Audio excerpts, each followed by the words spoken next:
Hi, and welcome to our video on ranked choice voting, where we seek to inform voters on how the ranked choice voting process works, along with examples of when the ranked choice voting process has affected election results, the future of ranked choice voting in America, and pros and cons of the ranked choice voting system so that Americans can come to an informed opinion on whether they believe this is a voting system that will strengthen or weaken our democracy.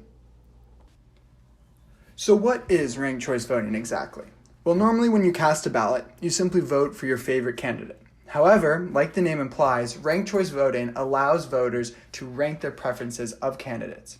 Voters are able to rank as many or as few candidates as they choose. For example, if there are 6 candidates, you can rank all 6, or just your top 3, or only your first choice.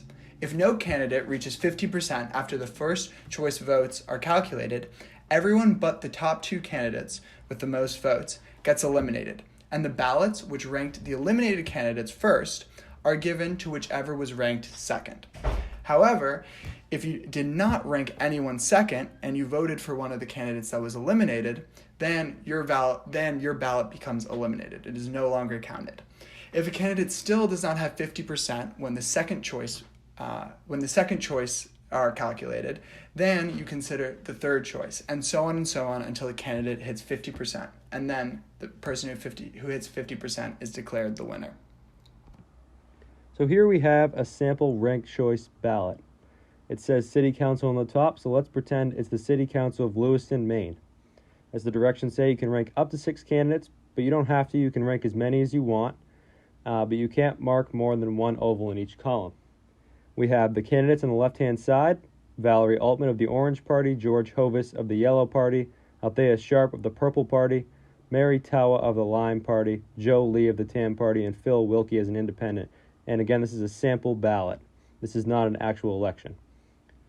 Across the top, we have the choices 1 through 6.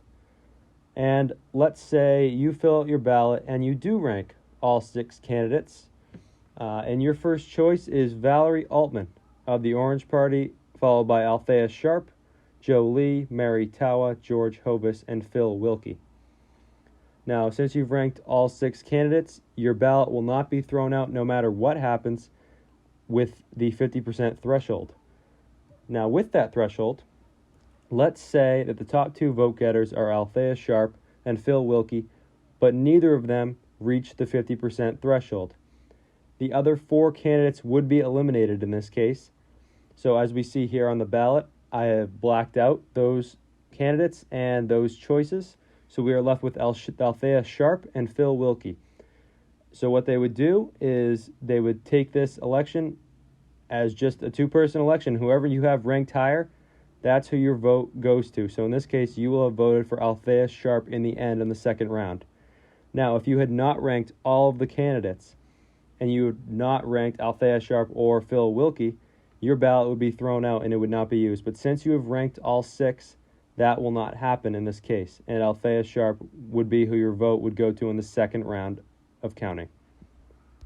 Ranked choice voting has been used in politics for a long time around the world, but was originally invented in the 1850s in Europe. Ranked choice voting has a 100-year-old history in the U.S. Several cities adopted it throughout the 1920s and 30s, according to the Ranked Choice Voting Resource Center.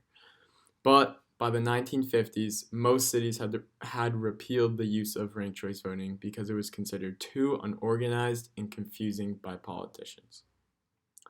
However, ranked choice voting has had a resurgence in the U.S. over the past couple of decades. In 2016, Maine voters were asked if they would like to implement ranked choice voting or not. Ranked choice voting won 52 to 48%, making Maine the first state to use this voting system at the state level. Since Maine voters first approved ranked choice voting in 2016, the system has been under scrutiny. In 2017, it was repealed by the legislature, then reaffirmed by a people's veto that November. In 2019, the legislature passed a law that extended it to presidential primaries and elections. At the moment, the Maine Republican Party is trying to overturn the law, but their effort for a people's veto fell short due to the fact that many of the signatures they submitted were invalidated by the Secretary of State, Matthew Dunlap.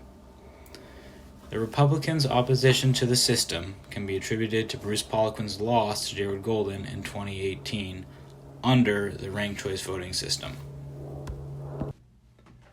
The 2018 Maine House of Representative race was the first notable time ranked choice voting affected election results. The race was between Jared Golden and Bruce Poliquin, and after the first choices were tallied, Poliquin led by roughly 2,000 votes, but failed to reach the 50% threshold, only having 46.4% of the vote. Almost 8% of the voters, 23,000 in total, did not rank either Golden or Poliquin first. So, as the ranked choice voting system works, they went to their second choices. And out of these 23,000 votes, 44.5% ranked Golden second, 20.4% ranked Poliquin second, and 35.1% did not rank a second choice at all. And as we've explained earlier, if you do not rank a second choice, your vote is cast away and eliminated. So after they factored in these second choice votes, Golden surpassed Poliquin and received 50.53% of the votes and was declared the winner, even though he was initially losing when they only factored in the first choice rankings. So, some potential upsides of ranked choice voting. First of all, the candidate who wins will likely be approved by more people. Also, voters can vote for independents or third-party candidates as their top choice and not feel as though their vote is pointless. The Maine Supreme Court ruled in favor of ranked choice voting, and Justice Stephen Breyer said that the courts ruled correctly on this issue. Some potential downsides to ranked choice voting are that not enough people understand how it works and find it somewhat complicated. If you do not rank either of the final two candidates, your vote does not end up having a final say in the election, and someone with the most first place votes can lose. And the Supreme Court has not officially ruled on it. So, what is the public saying about ranked choice voting? Well, one of the first issues that seems to be coming up quite frequently is the issue of political polarization. So the New York Times has recently said that ranked choice voting will actually prevent polarization. In addition, Larry Diamond, who is a leading democracy studies scholar at Stanford, said that because ranked choice voting allows voters to cast their votes for independents and moderates, this will actually kind of break the cycle of a left-right binary within the American political sphere. The next issue that seems to be coming up a lot with regards to ranked choice voting is the issue of identity and race. So Massachusetts State Republican Committee recently put out a statement about ranked choice voting, saying that it's a confusing system that will essentially bring about a number of spoiled ballots by less educated individuals, people who English is not their first language, people of color, and older voters. And a 2015 study of ranked choice voting in the San Francisco mayoral election actually supports this claim to some degree, saying that there is a significant decline in turnout amongst black and white voters during the San Francisco mayoral elections. However, they did note that these effects are offset when there are clear racial group interests at stake. And the third issue that has come up a lot with regards to ranked choice votings is simply the need for a shift in the American political system. The director of Stanford Center of Democracy Development and Rule of Law, Dr. Francis Fukuyama, said that ranked choice voting will encourage cross-party cooperation, but this will only happen once politicians sort of learn how to operate within ranked choice voting. And he did concede that it will generate huge opposition from both sides, but once it sort of gains traction within the American political system, it will actually play to the benefit of both left and right parties.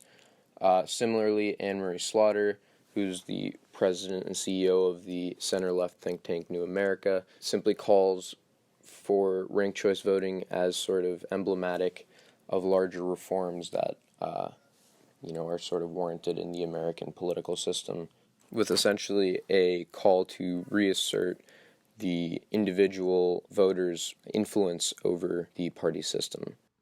As of 2020, Maine will be the first and only state to use ranked choice voting for this year's presidential election.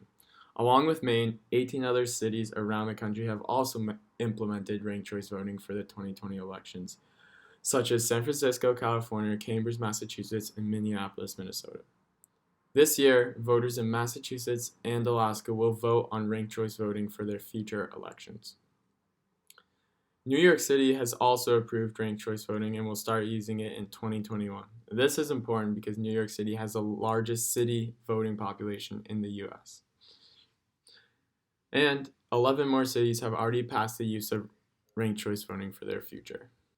If you would like to test your knowledge on ranked choice voting, click the link in the description below to play some Jeopardy! Thanks for watching, guys. I hope you all leave here today with a little more insight than you did yesterday on ranked choice voting.